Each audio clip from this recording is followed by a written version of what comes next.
All right, my monitors went, so I got two 39-inch Insignia F20 series TVs. Let's check these out. Let's unbox it for you, show you what you get with this. First of all, it's pretty light. It's not as heavy as you would think, which is a good thing. On the top here, you get some instructions. Comes with a remote control. Over here are some batteries for the remote control. On each side here, we have one of each of the stands if you should decide to use it, but you can mount it to the wall. And after that, it's pretty simple. Just pull this guy out, pull the TV out. Being packed really nice, and there it is. All right, smart TV. So it's got Disney, Netflix, Hulu, and looks like Prime Video on here already. Typical remote control.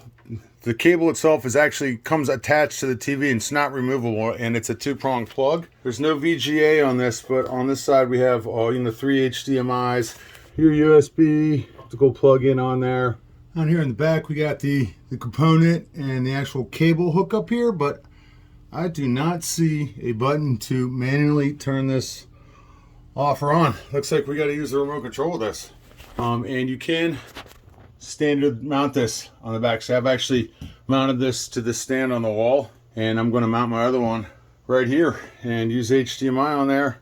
But you can see what it looks like over top of a farm desk right there. It's a pretty big size TV.